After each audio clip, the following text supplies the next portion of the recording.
20 years. That's how long the silence had held sway in Solace Canyon.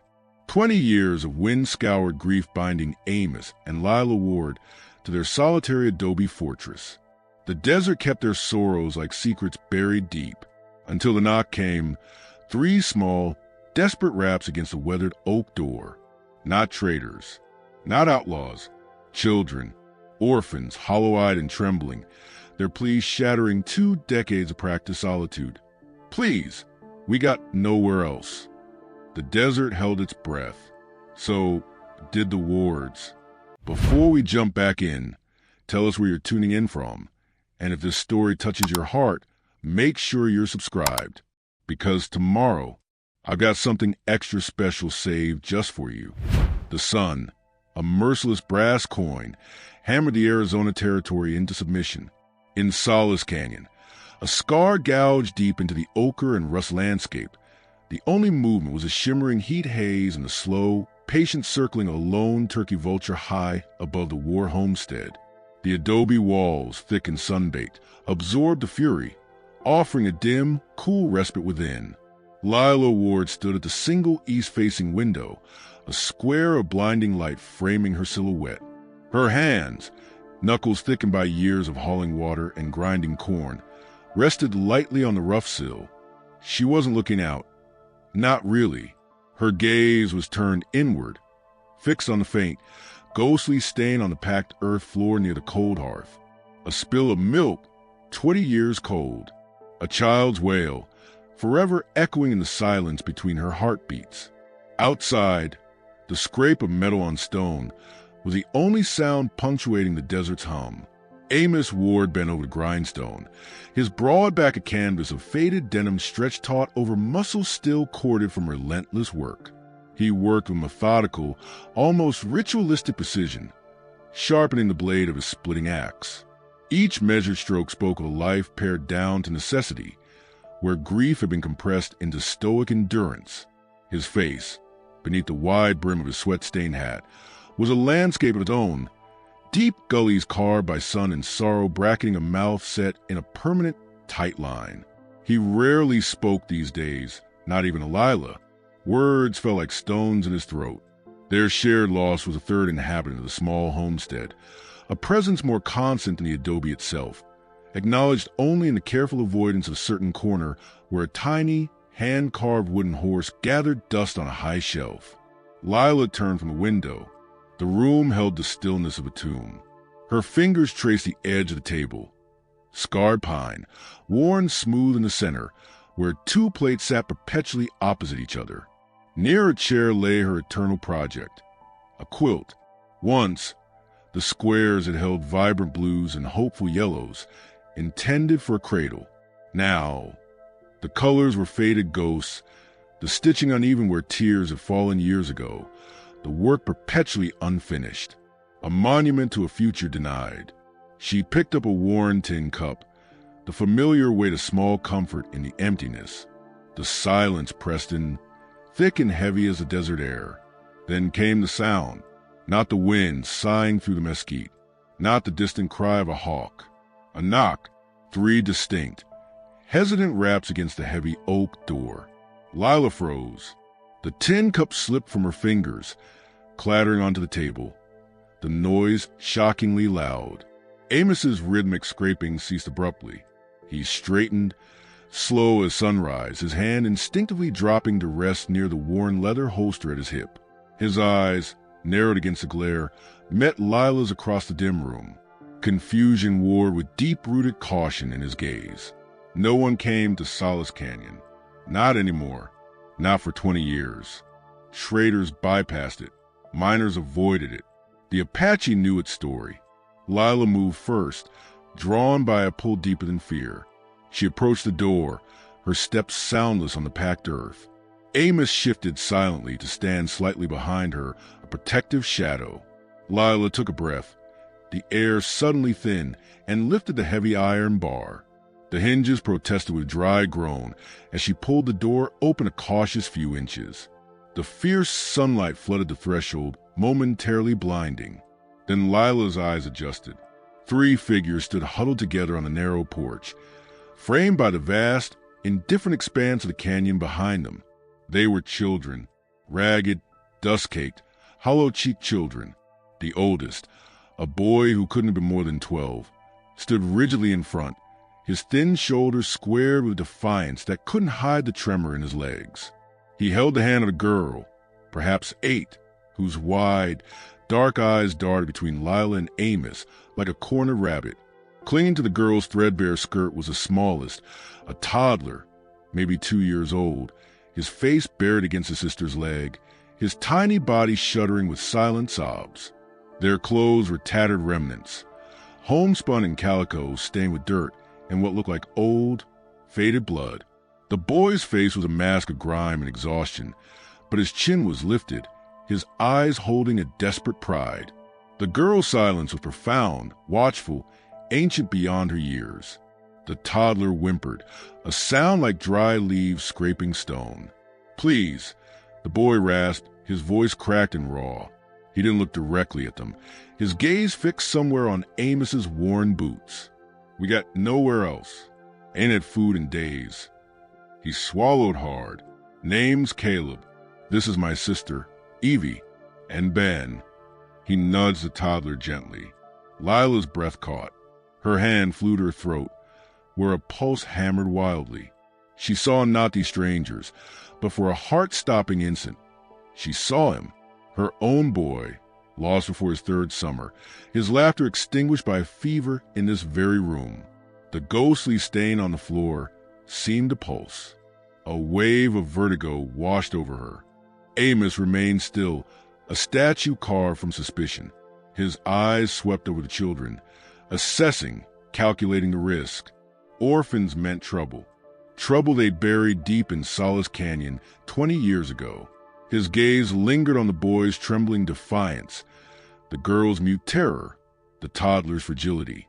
He saw the hollows beneath their cheekbones, the cracked lips, the way Ben's little legs could barely hold him. His jaw tightened. He glanced at Lila, saw the tears welling unshed in her eyes, the hand pressed against her chest as if holding her heart in place. "Where'd you come from?" Amos asked, his voice a low rumble like distant thunder. "Wes," Caleb mumbled, shifting his weight. "Place called Mercy Springs. Was a settlement. Ain't no more." His eyes darted nervously towards a vast emptiness behind him, then back to Amos's boots. Bad wind came, fire, then men. He clamped his mouth shut, a muscle jumping in his jaw. Evie pulled Ben closer, her small hand tightening on his shoulder. She offered no elaboration, just that unnerving, watchful silence. The desert wind chose that moment to gust, swirling dust devils across the yard. It carried with the faint, dry scent of something burnt, far away. Lila shivered, though the air was oven hot. Bad wind, fire, man. The words hung in the air, heavy with unspoken horror. She looked past Caleb, scanning the shimmering horizon beyond the canyon rim. Was that just heat haze or a faint, distant smudge of dust hanging low in the sky? She couldn't be sure. Paranoia, perhaps, born of 20 years listening too closely to the desert's whispers. Amos followed her gaze, his brow furrowing. He saw it too, or thought he did. A flicker of unease crossed his weathered face. He looked back at the children, then at Lila.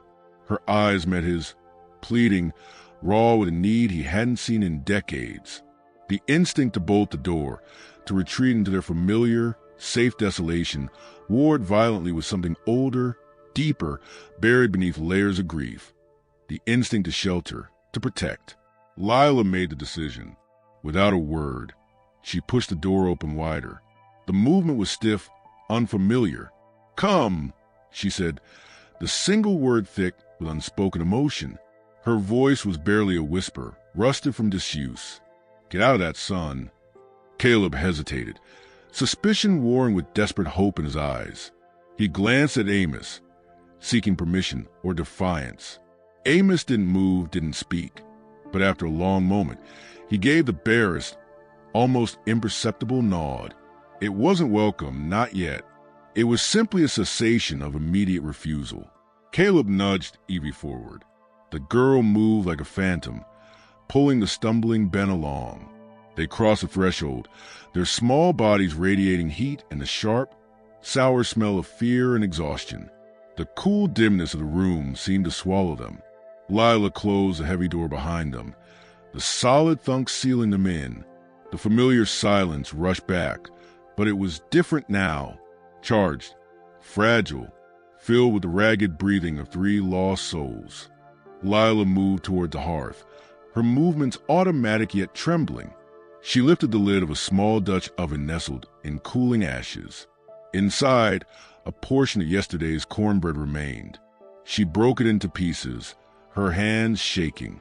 "Sit," she murmured, gesturing towards the table. Evie guided Ben to the bench, her eyes never leaving Lila.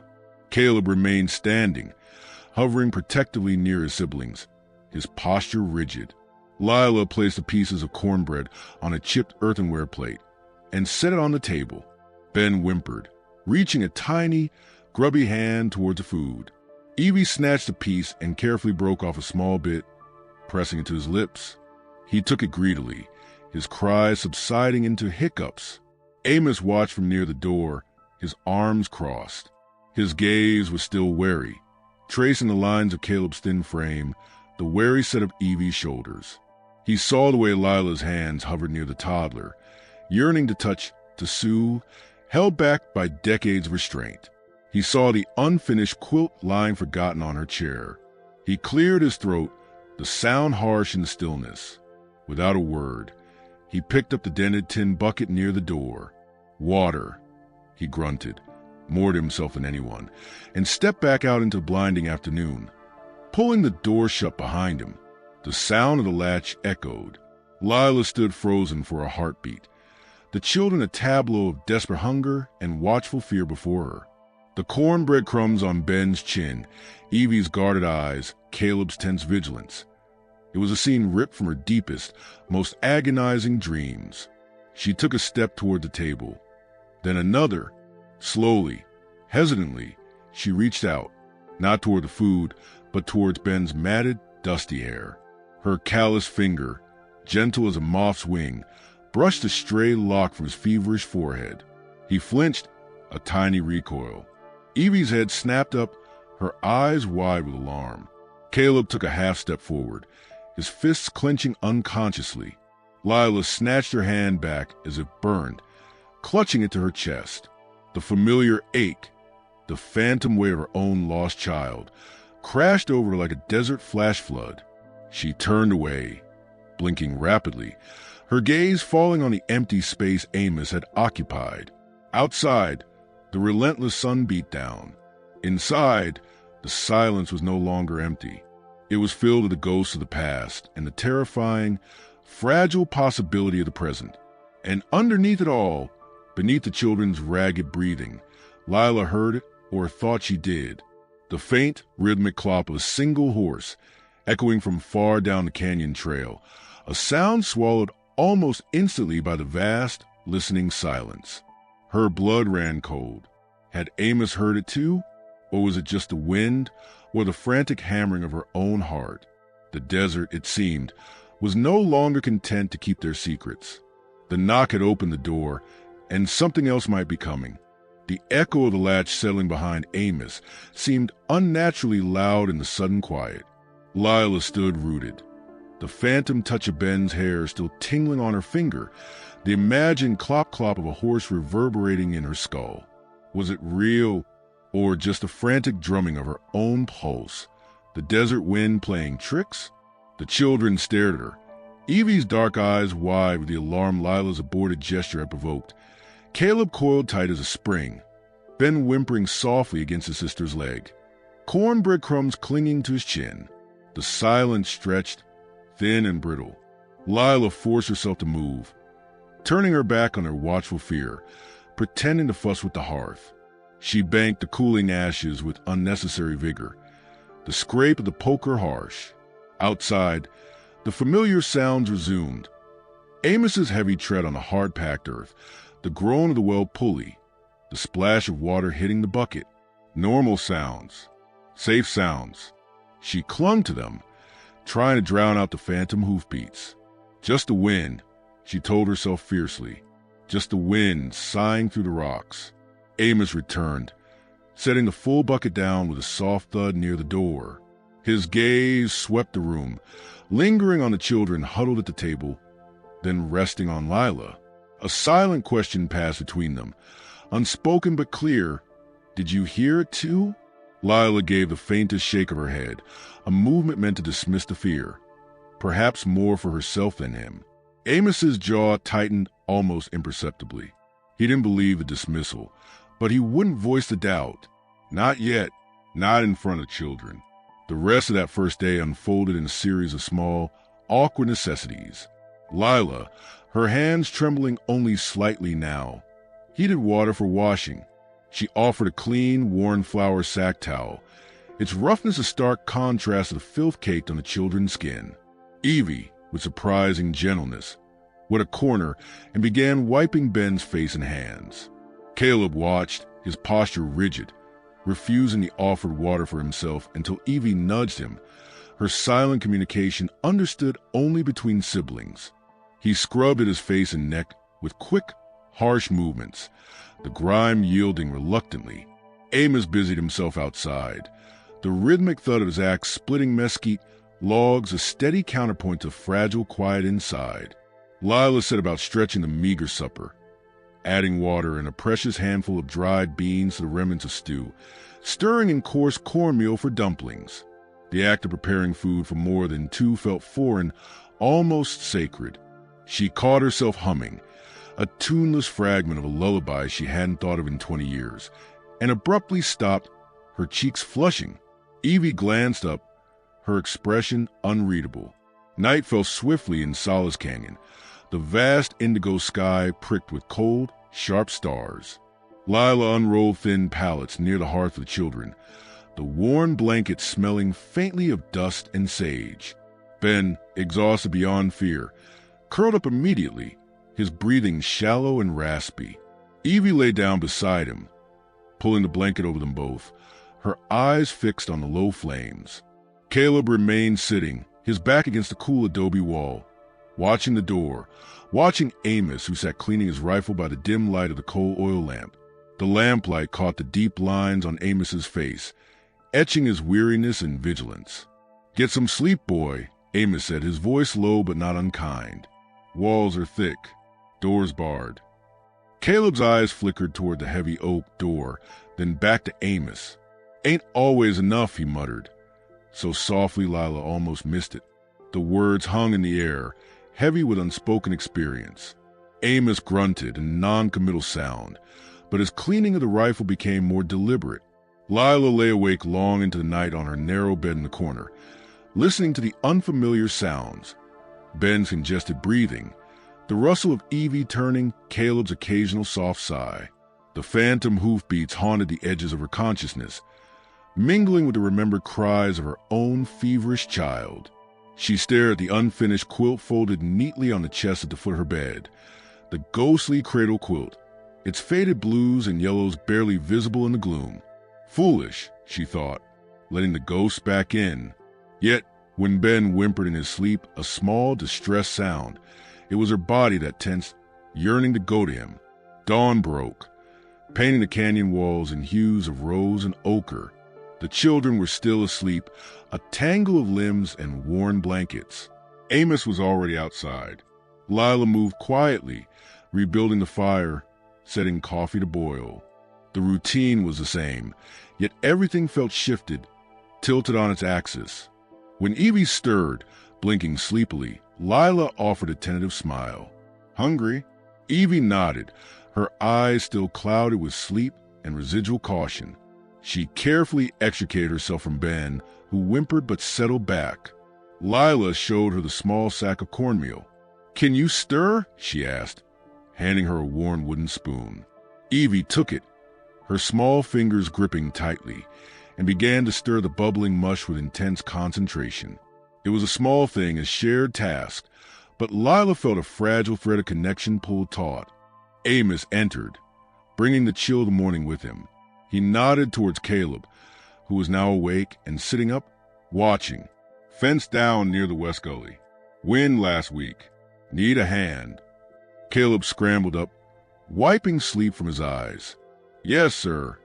He followed Amos outside, his shoulders squared, trying to match the man's long stride. The morning air was crisp, smelling of dust and sage. Amos led Caleb to a section of split-rail fence partially buried by a small rock slide. He handed the boy a pair of worn leather gloves, too big for his hands, and a pry bar. Leverage, Amos grunted, demonstrating how to wedge the bar under a rock and heave. Slow and steady. Don't wrench your back.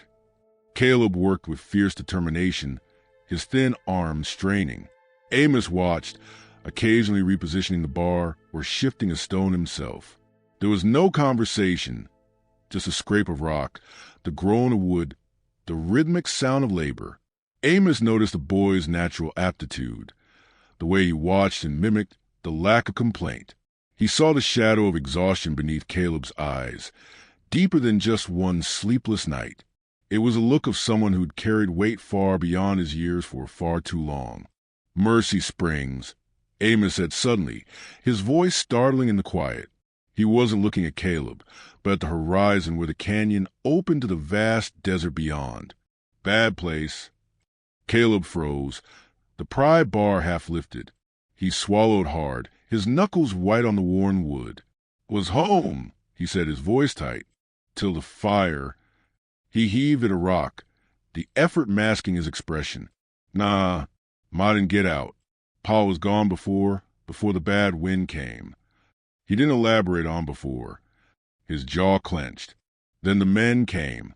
After, like vultures. He spat the word, a raw bitterness that startled Amos. Took what wasn't burnt. Chased us when we ran. He finally looked at Amos, his eyes hard and ancient. One followed. Closer.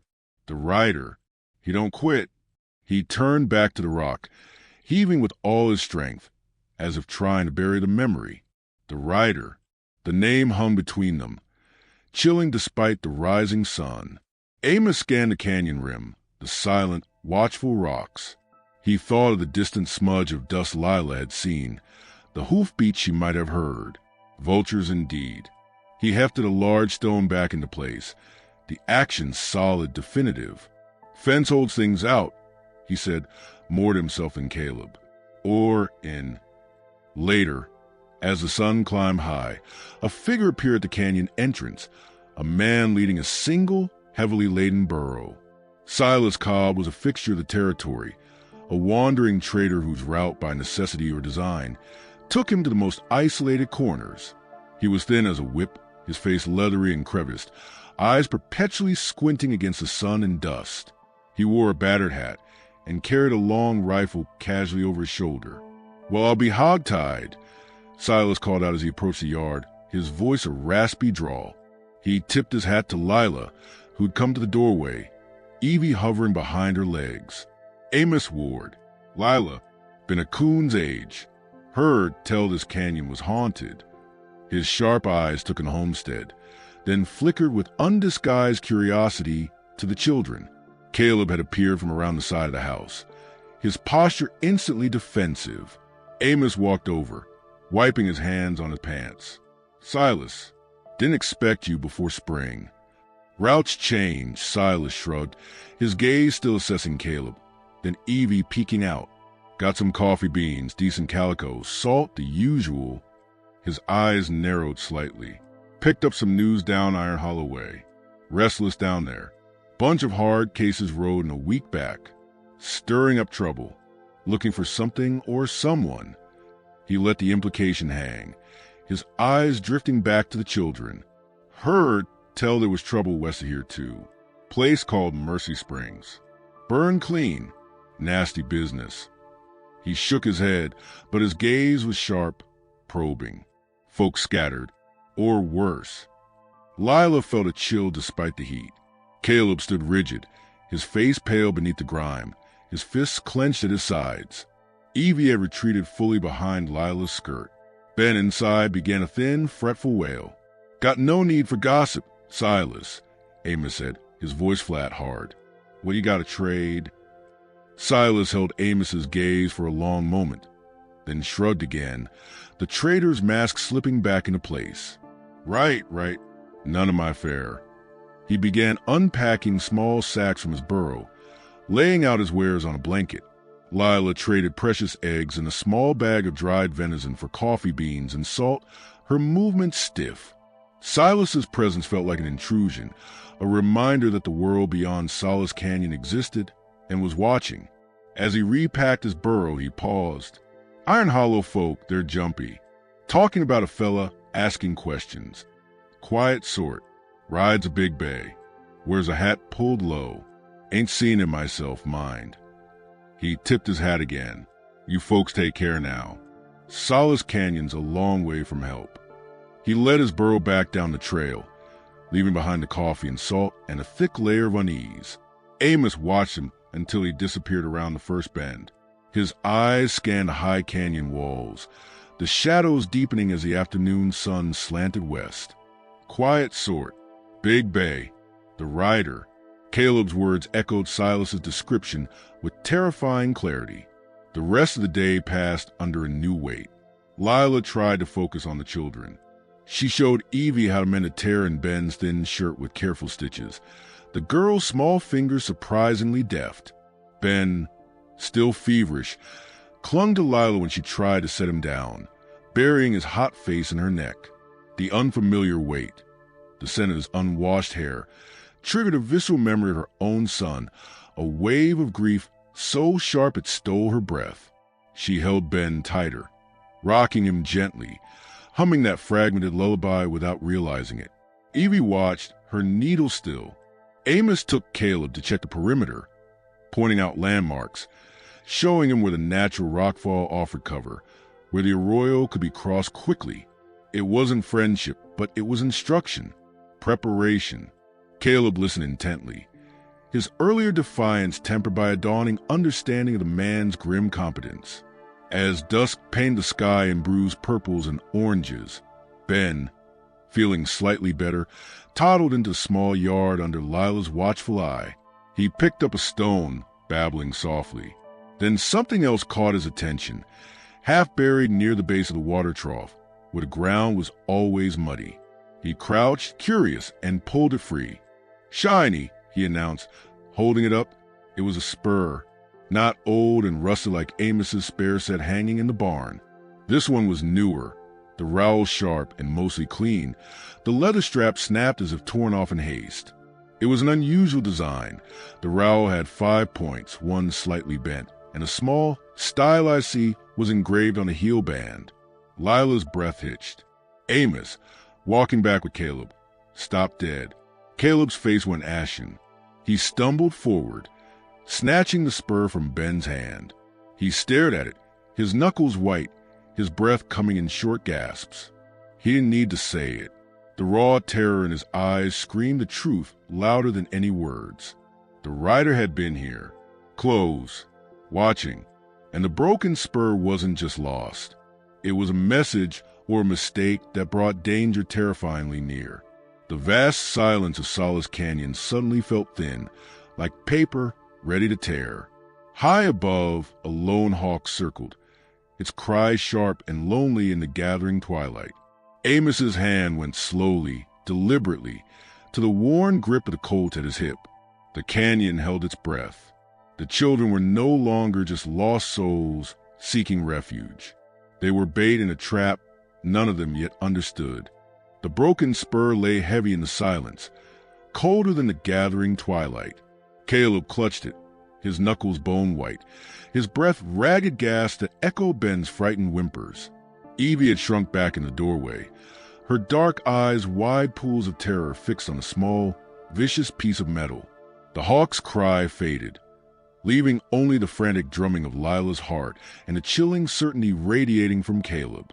Amos moved first, not towards Caleb, but towards the perimeter, his gaze sweeping the deepening shadows of the canyon walls, the scrub mesquite, the boulders that suddenly seemed like perfect hiding places. His hand never left the worn grip of his Colt. "Inside," he said, his voice a low rumble that brooked no argument. "Now." Caleb flinched as if struck, but stumbled toward the door, still clutching the spur. Lila scooped up Ben, his small body burning with fever against her chest, and herded Evie inside. Amos followed, barring the heavy door with finality that resonated through the thick adobe walls. The familiar room, usually a haven against a vast emptiness, felt fragile, its walls paper-thin against the threat Caleb had named. The rider. Lila laid Ben on her own narrow bed. His skin was parchment dry, his breathing shallow. The fever, simmering since their arrival, had spiked. Fear for him momentarily eclipsed the terror of the spur. She soaked a scrap of clean linen in water from a bucket, wringing it out with trembling hands. As she pressed the cool cloth to Ben's forehead, a memory surged, unbidden and agonizingly sharp. Her own boy, Jacob, burning with the same relentless fever 20 years ago, his small hand clutching hers, just as Ben's tiny fingers now curled weakly around her thumb. The ghost of Jacob's final sigh seemed to whisper in the room. She squeezed her eyes shut, forcing the image away. Not again. Not this child. Give it here, boy, Amos said, his voice cutting to the thick air. He stood near the cold hearth, holding out his hand towards Caleb. Caleb hesitated, his gaze darting from the spur to Amos's face, then to the barred door. The raw terror was still there, but beneath it, a flicker of defiance. "It's his," Caleb whispered, hoarse. "Proof he was here, watching. Proof we don't need displayed," Amos countered, his voice flat. "Give it." Slowly, reluctantly, Caleb placed the cold metal into Amos's callous palm. Amos examined it briefly, the sharp rowel with one bent point, the snapped leather, the engraved C. His jaw tightened. Without a word, he walked to the rough-hewn chest against the wall, lifted the lid, and dropped the spur inside. The thud echoed like a tomb closing. "Forget you saw it," he said, his eyes locking with Caleb's, especially around the little ones. Caleb swallowed hard, nodding once, a jerky movement. He retreated to the pallet near Evie, who sat rigidly beside the still-sleeping Ben, her thin arms wrapped around her knees. Her gaze was fixed on Lila, a silent question hanging in the air. What now? Night deepened, thick and watchful. Amos didn't sleep. He sat by the single, shuttered window, his rifle across his knees, the coal oil lamp turned low. Lila tended Ben, replacing the cool cloth, trickling water between his parched lips. She hummed a lullaby fragment without realizing it.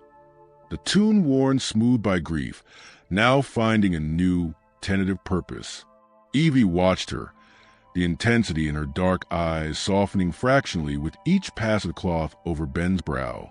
Once, when Ben whimpered, Evie reached out and touched his foot, a small, hesitant gesture of shared fear and comfort. Lila caught the movement. Her heart clenched. She met Evie's gaze. "He's strong," Lila murmured, more a prayer than a statement. "Like you, like Caleb." Evie didn't reply, but she didn't look away. A fragile bridge, built on shared vigil over a sick child.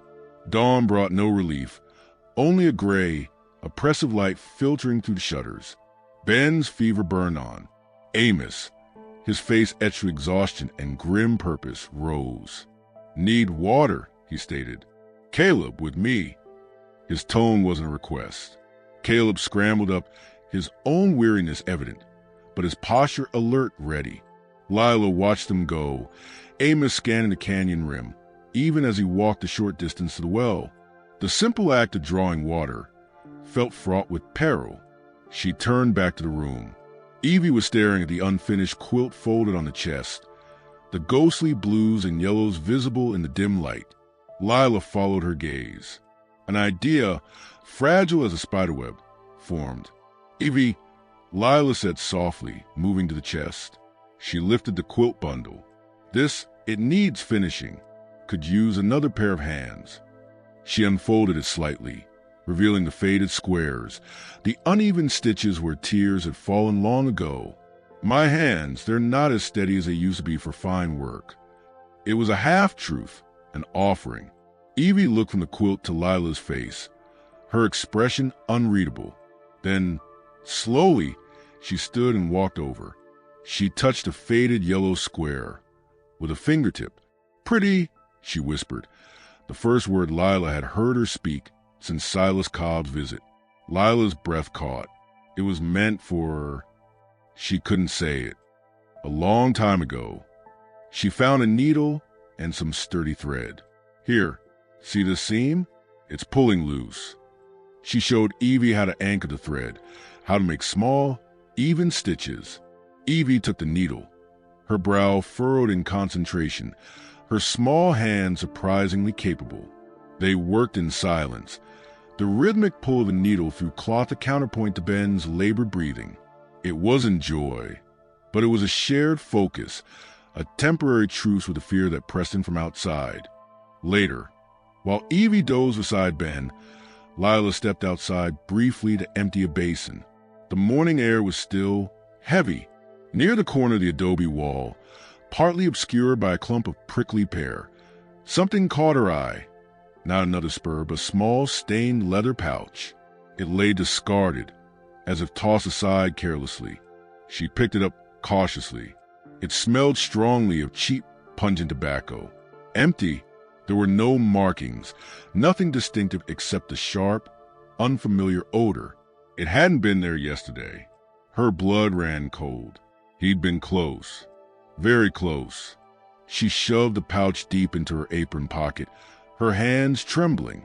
When Amos and Caleb returned with the water, she met Amos's eyes, gave a slight, almost imperceptible nod towards her pocket. His expression hardened. He didn't need to ask. He set the bucket down and gestured for Caleb to follow him to the small, weathered corral holding their 2 aging horses and the solitary milk cow. "Check the posts," Amos instructed, his voice low. "Look for fresh cuts, scrapes, anything that ain't weather or livestock." He handed Caleb a hammer. "Tap, Em. Listen for rot." It was practical, necessary work, but also instruction and vigilance. Caleb moved along the fence line, his young face serious, mimicking Amos's methodical scrutiny. Amos watched him, noting the boy's intensity, the way he absorbed a lesson not just about fence repair, but about reading signs, about defense. A flicker of something akin to respect crossed Amos's weathered face. This boy carried the weight, understood the stakes in a way few men did. Midday brought unexpected company. Not Silas Cobb, but a gaunt man in a dusty black coat riding a tire mule, Reverend Elias Thorne, a circuit preacher known to travel the remote valleys, though he hadn't visited Solace Canyon in years. He tipped his hat, his eyes kind but weary beneath its brim. "Peace be upon this house," he intoned, his voice gravelly. "Amos, Lila, heard the whispers on the wind, carried me this way, and visitors..." His gaze took in Caleb, who had frozen near the corral, and Evie peeking from the doorway. Amos stepped forward, his posture subtly blocking the preacher's view deeper into the yard. "Reverend Thorne, long ride." Indeed, Iron Hollow was troubled. The Reverend dismounted stiffly.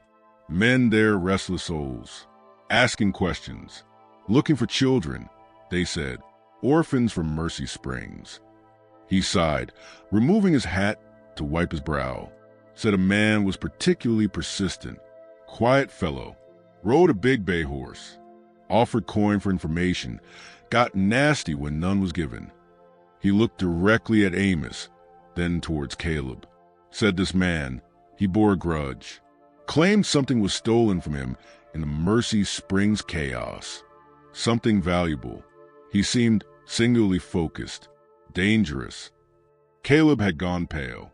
He took an involuntary step back, his hand drifting towards a knife Amos had let him carry while working outside. Stolen. The word hung in the air, heavy with implication Lila couldn't grasp, but Caleb clearly did. His eyes met Amos's, filled with a desperate, silent plea. "He's lying," Caleb's look screamed. Or, he doesn't know. Reverend Thorne accepted a cup of water from Lila, his gaze lingering on her strained face, on Evie's watchful eyes from the doorway. "Solace Canyon offers refuge," he said softly, almost himself. But sometimes the world finds its way in. Be watchful, friends. Pray. He didn't stay long, remounting his mule with a blessing before heading further into the canyon's depths. The rest of the day was etched with tension. Amos spent hours reinforcing the heavy doors bar, checking every shutter. He showed Caleb a hidden rifle niche built into the adobe near the hearth, a relic from more uncertain times. Lila watched the horizon obsessively while tending Ben, whose fever finally, blessedly, began to recede as evening approached. He even managed a weak smile when Evie showed him a small, clumsy stitch she'd added to the quilt's border. Hope, fragile as desert wildflowers after rain, dared to bloom. They ate a simple supper together. The five of them crowded around the small table. Ben sat propped on Lila's lap, nibbling soft cornbread.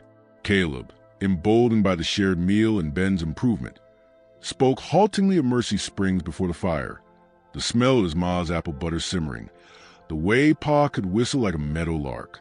He didn't mention the fire, or Pa being gone before, or the rider, but the glimpse of the life they'd lost was a raw, painful gift. As dusk settled, painting the canyon walls in deep violets and indigos, Amos took the first watch outside. Lila sat by the hearth, Ben asleep in her arms, Evie curled beside her, the quilt draped partially over them. Caleb sat near the shuttered window, alert. The fear hadn't vanished, but it was woven now with threads of tentative trust and shared purpose. Then Amos slipped back inside, his face grim in the lamplight. He didn't speak. He simply held up a single object, a long, gray feather, its tip stained a rusty, unmistakable brown, a hawk's feather. It hadn't been there when he'd gone out, and impaled on its shaft, like a grotesque ornament, was a small, crudely folded piece of paper. He didn't open it. He didn't need to. The message was in the delivery. The feather, like the hawk that had circled the day they found the spur, was an omen. The blood was a promise. The rider wasn't just watching anymore. He was leaving his mark. Close, very close, and a fragile piece of the homestead shattered like glass. Caleb stared at the feather, his breath catching in a silent sob. Lila clutched Ben tighter, the child's peaceful sleep a cruel contrast to the terror flooding the room. Outside, the vast silence of Solace Canyon pressed in, no longer just empty, but filled with the unseen, waiting presence of violence. The knock on the door had brought lost children. What would this bloody feather bring?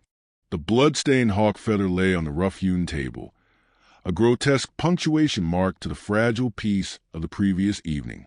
The small, folded paper impaled on its shaft seemed to pulse with malice in the dim morning light filtering through the shutters. Amos had unfolded it with deliberate, grim slowness. A single word, scrawled in crude charcoal letters. Caleb. No demand, no threat spelled out, just the name. It was more chilling than any rant. A declaration of intent, a marker laid down. Caleb stared at it, his face bleached of color, his breathing shallow. Ben, blissfully unaware in his recovering state, babbled softly in Lila's lap. Evie pressed herself against Lila's side, her small hand clutching a fold of Lila's skirt, her eyes fixed on the feather like a trapped bird's. Amos crumpled the paper in his fist, the sound loud in the thick silence. He tossed it into the cold hearth. The feather followed. He ground both under his boot heel with a finality that made Caleb flinch. Forget it, Amos growled, his voice low and rough. He wanted a reaction. We won't give it. But his eyes, when they met Lila's over the children's heads, held a different message. He's close. He knows we're here. He knows the boy's name. The day dawned brittle, the usual desert stillness now charged with a watchful tension. Fear was a tangible presence, coiling like a snake in the cool corners of the adobe. Yet, life demanded continuation. Ben needed tending, animals needed feeding, bodies needed sustenance. Survival, Lila realized with a fierce clarity, was a first act of defiance. She settled Ben on a worn blanket near the hearth with a smooth river stone he liked to hold. Then she turned to Evie. The girl stood rigid, her gaze still flickering towards a cold hearth where the feather had burned. "Evie," Lila said softly, keeping her voice steady, "help me grind the corn." She gestured towards a heavy stone matate and Mano resting in the corner. Evie hesitated, then nodded, a tiny, jerky movement. Lila poured a handful of dried kernels into the shallow stone basin. She positioned the smooth, cylindrical Mano in Evie's small hands, guiding them. "Slow circles," Lila instructed, her own hands covering Evie for a moment, feeling the tremor in the girl's thin arms. Let the stone do the work. The rhythmic scrape, scrape, scrape filled the room, a grounding counterpoint to fear. Lila added kernels, her movements economical. She watched Evie's intense concentration, the way her small jaw clenched with effort. It reminded her, painfully, of Jacob learning to whittle beside Amos, that same fierce focus. The memory was a shard of glass in her heart, but this time, instead of retreating, she let it sit. She saw not just loss, but the echo of a child's determination in Evie's face. "You're doing well," Lila murmured. Evie didn't look up, but the set of her shoulders softened almost imperceptibly. The shared rhythm, the shared task, became a tiny fortress against the dread outside. Meanwhile, Amos took Caleb outside. The air was sharp, the canyon walls stark in the morning sun. Amos didn't speak of the feather or the rider immediately. He led Caleb towards the arroyo that snaked behind the homestead, a potential escape route Amos had shown him yesterday. "Tracks," Amos stated, crouching near the sandy wash. "Everything leaves a sign. Rabbit, coyote, man." He pointed to faint indentations near the bank, blurred but distinct. "Shod horse. Recent. Not ours. See the depth?" Rider wasn't light. Horse was moving slow, cautious. He glanced at Caleb, knowing how to read the ground. It's seeing without seeing, knowing what's past, maybe where it's headed. It's a defense. Caleb crouched beside him, his young face etched with a seriousness far beyond his years. He studied the tracks, then scanned the rimrock above. "He was watching us yesterday," Caleb whispered, his voice thick. While Ben found..." He couldn't finish. "Likely," Amos grunted. He picked up a small, smooth stone, its surface marked with a faint, deliberate scratch, a line crossed by two shorter ones. It hadn't been there before. "Markers," he said, his voice flat. "For himself. Or for others." He pocketed the stone, a cold weight. "Stay sharp. Listen, not just with your ears." He placed a callous hand briefly on Caleb's shoulder. It wasn't comfort, exactly. It was solidarity, a shared burden of vigilance. Caleb nodded, a spark of grim understanding in his eyes. He was learning the language of the hunted. Midday brought another intrusion, this one unexpected and fraught with its own tension. A raw-boned woman with sun-bleached hair escaping a practical bonnet rode into the yard on a sturdy dun mare, leading a pack mule loaded with bulging sacks. Marta Vance ran a small, isolated homestead with her husband, Tom, a day's hard ride deeper into the canyons. They traded occasionally, but visits were rare. "Lila Ward," Marta called out, her voice carrying the rasp of desert living. She dismounted, her sharp eyes taking the barred door, the unusually tidy yard, and then, inevitably, Caleb would emerge cautiously from the arroyo path, and Evie peeking from the doorway. Heard the stir-down Iron Hollow way. "Tom rode in for nails yesterday. Place is jumpier than a long-tailed cat in a room full of rockers." Her gaze lingered on the children, curiosity sharpening into something harder. "These the young uns folks are whispering about? Mercy Springs runaways." Lila stepped onto the porch, wiping her hands on her apron, her heart pounding. "Marta, didn't expect you." She kept her voice neutral. "Got surplus beans," Marta stated, patting a sack on the mule. "Thought you might trade for some of that jerky Amos makes." Her eyes didn't leave Caleb. Iron Hollow's buzzing. Talk of fellas skin after kids. Jedediah Cale, they said his name was. Mean piece o' work from what Tom heard. Rides a big bay, carries a Sharps rifle, and ain't known for skin twice. Said he lost something valuable in the Mercy Springs fire. Something he aims to get back. Her gaze swept over Caleb. Then Evie, speculative and unsparing, said it belonged to him. Stolen, he claimed. Caleb went rigid, his fists clenching at his sides. A low sound, almost a growl, escaped him. He's a liar. The words burst out, raw and defiant. It wasn't his. Ma gave it to Evie. Just before the smoke, his voice cracked. Evie, in the doorway, flinched, her hand flying to her throat, disappearing beneath the collar of her worn dress as if clutching something hidden. Marta raised an eyebrow, unfazed by the outburst. Don't matter much what it is. Boy, if a man like Cale wants it back, and he wants you, she looked pointedly at Lila. Brings trouble, Lila. Bad trouble. Folks in Iron Hollow are locking their doors, whispering about burning out nests that harbor pests. The implication hung heavy. You're endangering yourselves. Amos appeared from the barn, his presence a sudden, solid force. He walked up, stopping beside Caleb. Trouble finds its own way, Marta, he said, his voice low but carrying. Always has. We ain't harboring pests. We're sheltering children. His gaze locked with Marta's, unflinching. The jerky's in the smokehouse. Help yourself to a fair weight for the beans. Then you best be moving on. Long ride back to Tom. The dismissal was clear, delivered with Amos's quiet authority. Marta's lips thinned, but she nodded curtly.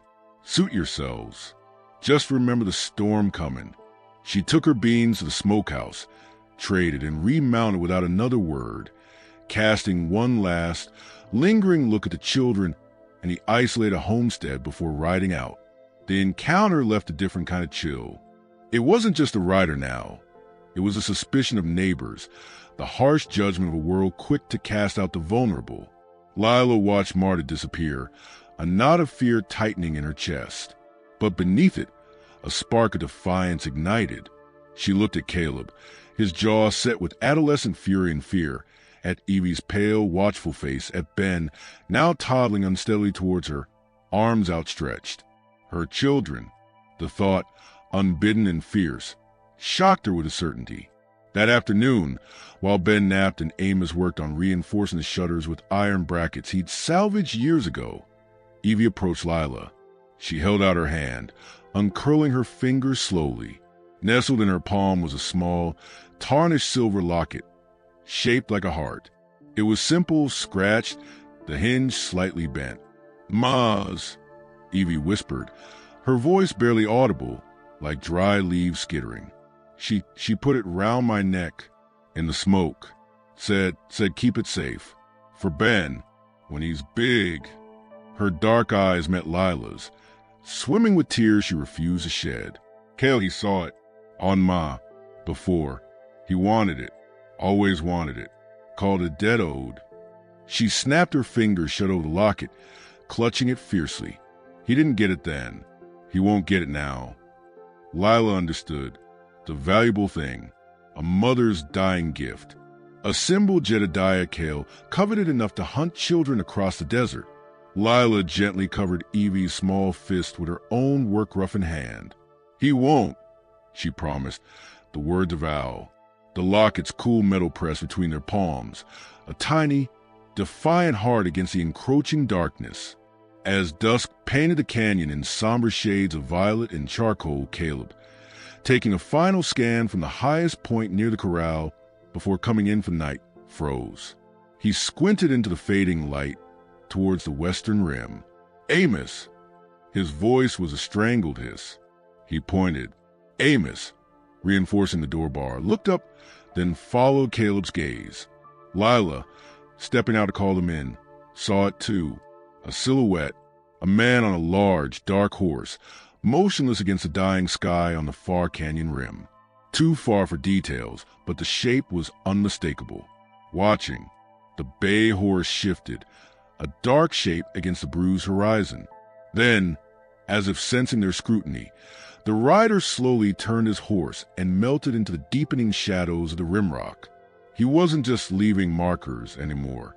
He was showing himself. Amos strode towards a house, his face like granite. Inside, now, bar the door. He turned to Caleb, his eyes blazing with a protective fury Lila hadn't seen in 20 years. Get the rifle from the niche. Load it. He looked at Lila, at the children clustering behind her in the doorway, their faces pale smudges in the gloom. He makes his move tonight. His hand rested on the worn grip of his Colt. He's not taking what's ours. Lila herded the children inside, her own fear a cold stone in her belly. But as she barred the heavy door, the sound echoing with grim finality, she didn't just feel terror. She felt a fierce maternal rage. She looked at the unfinished quilt, its faded squares of promise never fulfilled. Then she looked at Caleb, checking the rifle's load with grim concentration, at Evie clutching Ben close, the silver locket a hidden weight at her throat.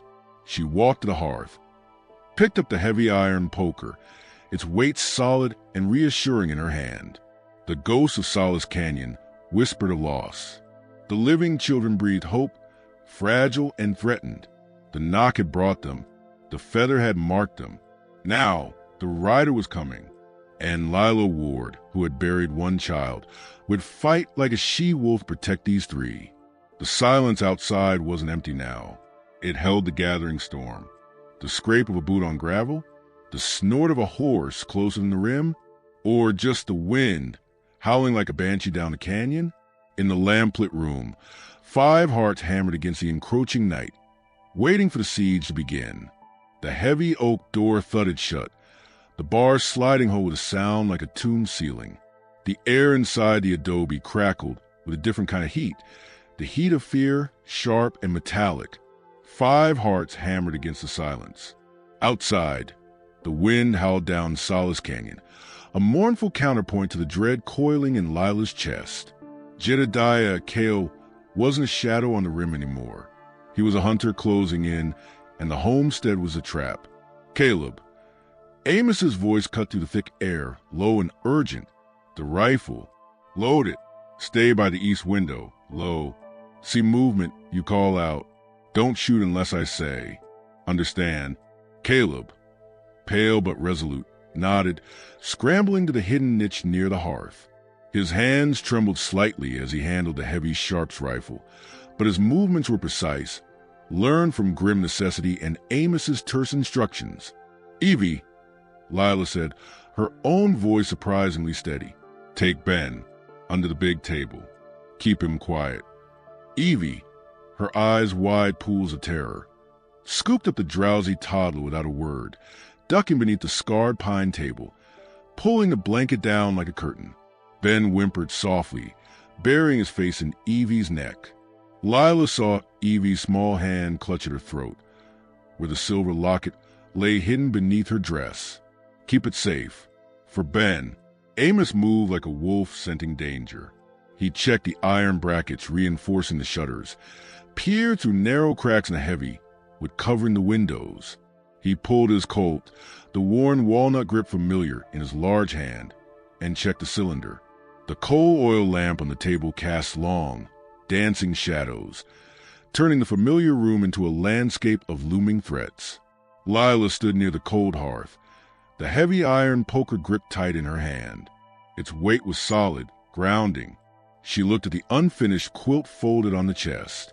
The faded blues and yellows, meant for a cradle that never held a living child, seemed to pulse in the dim light. Then she looked at the blanket draped table, picturing Evie and Ben huddled beneath.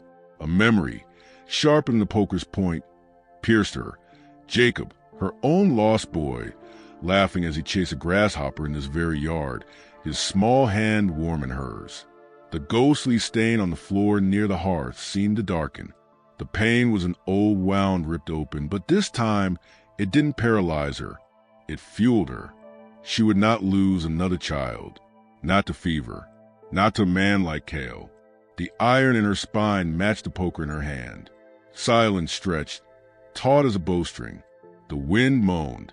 A coyote yipped far away. Then nothing. The oppressive quiet was worse than noise. "He's out there," Caleb whispered from his post, his voice tight. "I can feel it." Amos grunted, his eyes never leaving the cracks in the shutters. Patience is a hunter's tool. He's waiting for us to crack. Suddenly, a sharp crack split the night. Not gunfire. The sound of splitting wood. From the direction of the small barn. "The horses!" Amos hissed. A calculated move. Panic the animals. Create chaos. Draw them out. Caleb tensed, starting to rise.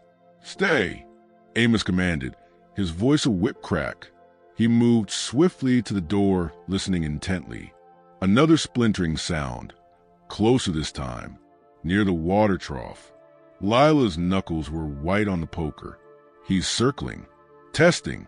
She thought of the tobacco pouch, the marked stone, the spur. Cale was a predator who left signs, who enjoyed the fear. He wouldn't just burn them out. He wanted the locket. He wanted Caleb. Then, a voice cut through the darkness, raspy and cold, carrying easily on the still night air. "Ward, send the boy out. Send him out with what's mine, and the rest of you can see the sunrise." A pause. "Keep him hiding, and I'll smoke you out like rats. Won't be pretty for the little ones." Ben whimpered louder under the table. Evie shushed him, a desperate, muffled sound. Caleb's breath hitched, his finger hovering near the sharp's trigger. Amos remained statue still by the door, his face carved from granite in the lamplight. Lila stepped forward, her voice ringing out, clear and defiant, surprising even herself. "You got no business here, Jedediah Cale. These children are under our roof. You leave now or face the consequence." The words echoed in the small room, a mother bear's roar. A harsh, humorless laugh answered her. "Consequence? Woman, you ain't seen consequence. That locket belonged to my woman, stolen by that thief in Mercy Springs trash before the fire took her. Caleb's pa knew it, promised to settle the debt, die before he could pay. Debt passes to son." His voice hardened. "Send him out with a trinket. Last chance." His woman? The revelation hung in the air, ugly and desperate. Not treasure, but a bitter token of loss twisted into a vendetta. Lila remembered Evie's whispered words. He called it a debt owed. A debt born of greed and grief turned toxic. Amos moved, not towards the door, but towards Caleb.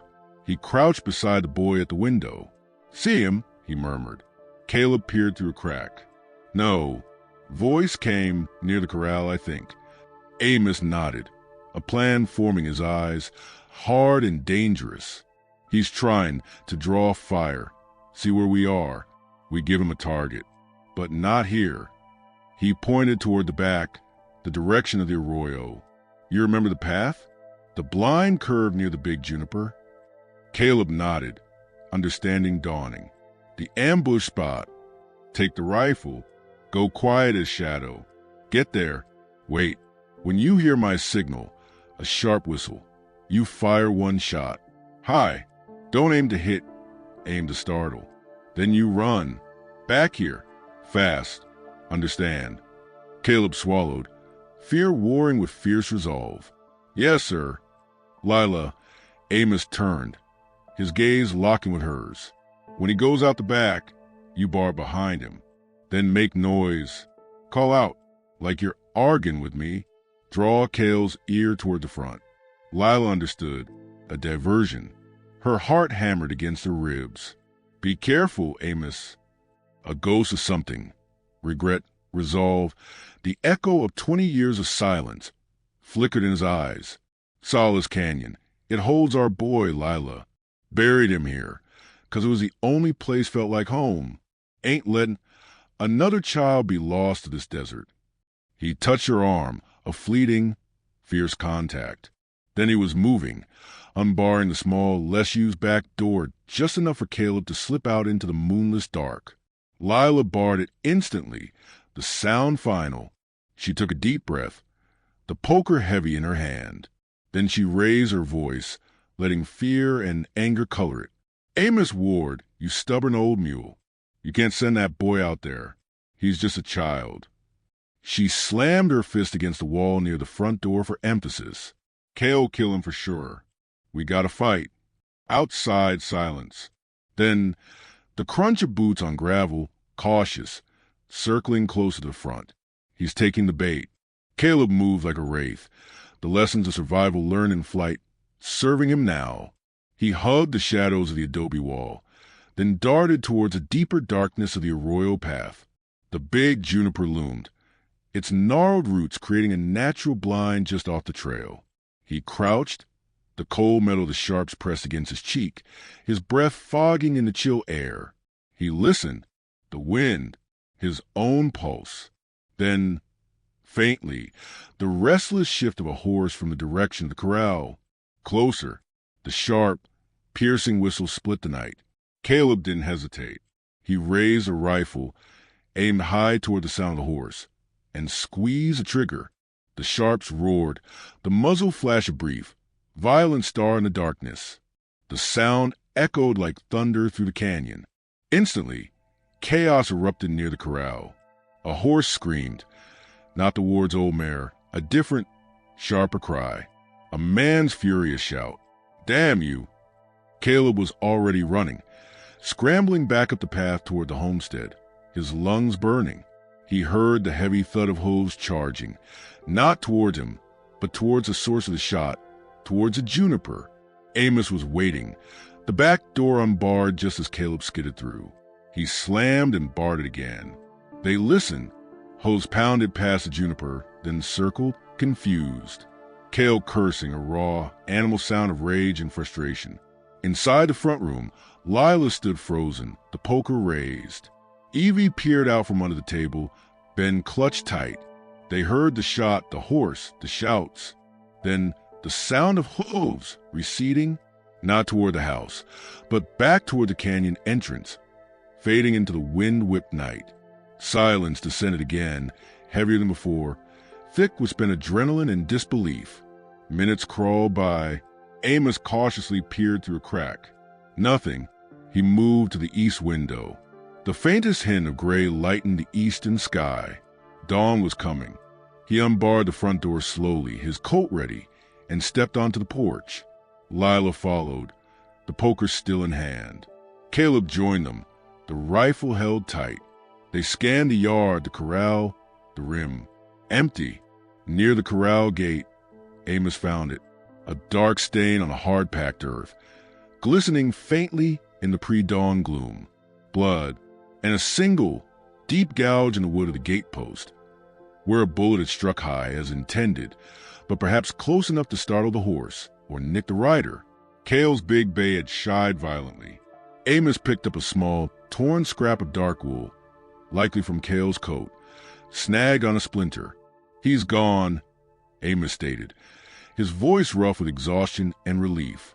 For now, wounded pride, maybe more, but he'll think twice before coming back for a while. He looked at Caleb, then at Lila. We held. Lila lowered the poker, her arms suddenly weak. She turned and saw Evie leading Ben out from under the table. The toddler blinked sleepily, then smiled a wobbly, trusting smile at Lila. In that instant, Jacob's laughter seemed to echo, not as a ghost, but as a benediction, a past joy finding its echo in this fragile present. They gathered on the porch as the sun breached the canyon rim, painting the adobe walls in hues of rose and gold. The desert, vast and indifferent, stretched before them. The air was cold and clean, scoured by the night's violence. Evie walked up to Lila. She didn't speak. Instead, she reached up and carefully unclasped the small silver locket from around her neck. She held it out, the tarnished heart gleaming dully in the new light. For keeping safe, she whispered. For Ben, when he's big. Lila's throat tightened. She closed her fingers over the cool metal, then gently pushed Evie's hand back, closing the girl's fingers around the locket. You keep it safe, Evie, she said softly. For Ben, and for you. It's yours, your ma's gift.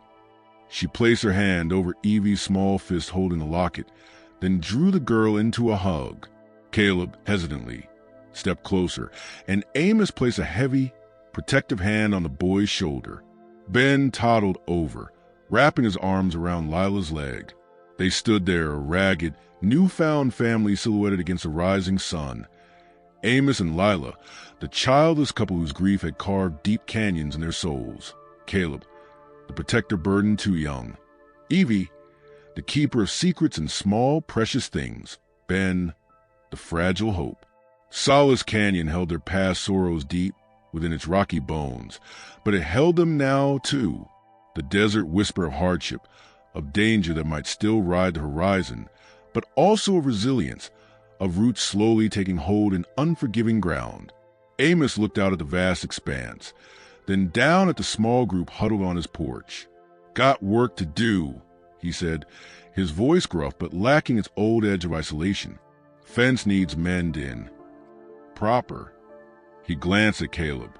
"Need a steady hand." Caleb met his gaze, a flicker of pride replacing the hunted look. "Yes, sir." Lila looked at the unfinished quilt folded inside. The faded squares held a different meaning now. Not just loss, but threads waiting to be woven into a new pattern. She squeezed Evie's shoulder. "We'll finish it," she murmured. Together. High above, a lone hawk circled, riding the thermals born of the warming earth. Its sharp cry echoed down the canyon, a wild, defiant sound. Life, harsh and beautiful, went on.